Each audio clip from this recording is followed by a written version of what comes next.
Datată production cu mega proiecte, Datată production pentru băieți și fete. Merg cu Andresita iară la minat, ce să vezi că iară ne-am adunat. Și craftăm non-stop, punem bloc cu bloc. Eu fac pixel art până când nu mai e loc. Pun burger pe foc, magazine top. Dacă am o zi nasoală, intru iar în joc. Legendar, casă din zăpadă. Legendar, m-am mutat pe parcă. Magazinul Sconx e acum pe Topicraft. Are niște prețuri pe youtuberi, i-am umflat. Când mă mai simt supărat, intru pe Topicraft. Merg să mă plimb pe la hub, intru pe Topicraft. Intru pe Topicraft. Intru pe Topicraft. Gani, gani, gani, prieteni cu dușmanii.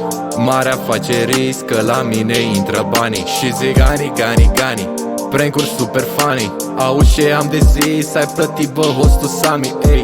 Stai ușor, dă-te pe silențios. Cameșam pe sabie, e periculos. Fac farser, mă tăvălesc pe jos. Ai silent, băiatul prețios. Tipă ping la mine pe Discord, să fac thumbnail-uri mai bune dacă pot.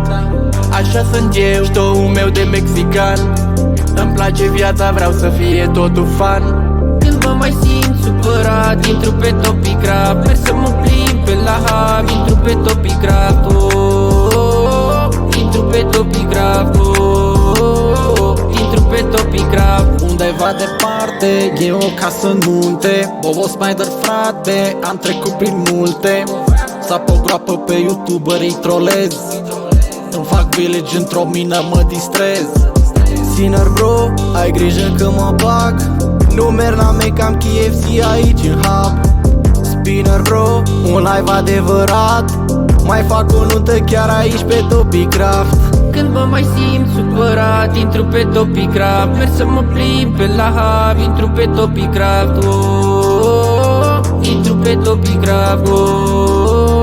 Intru pe Topicraft. Când mă mai simt supărat, intru pe Topicraft. Merg să mă plimb pe la hub, intru pe Topicraft. Intru pe Topicraft.